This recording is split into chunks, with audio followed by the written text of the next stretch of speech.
Hey everybody, I hope you are well and enjoying what I guess we're officially in peak leaf peeping season out here in the northwest corner, and it certainly is spectacular as I do spend a lot of my time in the car driving around, gaping at the just spectacularly beautiful place that we get to live.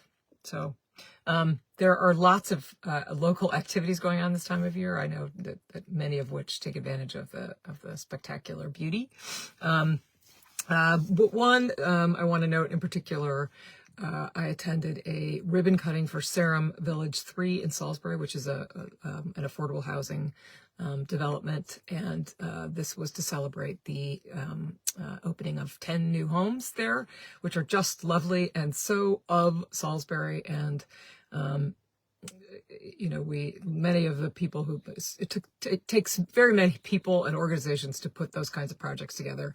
And what was so important is that these developments in Salisbury are really of Salisbury, for Salisbury, and they feel like, an integral part of our town. So it felt really good to be there. We'd had the groundbreaking just about exactly a year before. So 10 new homes for families in Salisbury, which is really great news. That was followed by a housing summit meeting, Litchfield County Housing, I want to get the name, Center for Housing Opportunity, put together an event at Town Grove in Salisbury that talked about housing more broadly and featured people from leading organizations in towns across the region who are working on various kinds of affordable housing. And what was really clear from all those is how much of the towns in which they exist there, each one's different, and it feels like the town in which it was constructed and planned.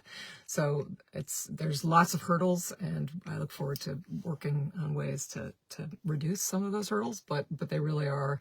So many people are doing really good things to keep our communities live and thriving, and to attack one of the most expensive things for people out here, which is housing. That is something that I hear about from everybody, like many, many people all the time, of all ages. So I was really happy that I could be a part of that. Also, another local fun event I went to last weekend was the Connecticut Antique Machinery event at the Eric Sloan Museum, and in Kent. Anyway, it was so much fun to see just all the machinery and engines and little bits and pieces for sale there. I walked around with a couple of friends, so that was always really fun to go and visit. Another really fun event that I attended recently was to honor the Cornwall Women's Society. They held this year on the anniversary, on their 100th birthday, a fashion show at Mohawk Mountain, which of course is a glorious backdrop for a fashion show, and featured items procured from their famous rummage sale, which was really fun and dramatic, and lots of good community on display there. Particularly the fact that the Cornwall Women's Society has raised a fair amount of money from those rummage sales over the years, a chunk of which goes to provide scholarships for Cornwall Consolidated students every year. So they've really made a big impact on their community, and it was great to visit that as well.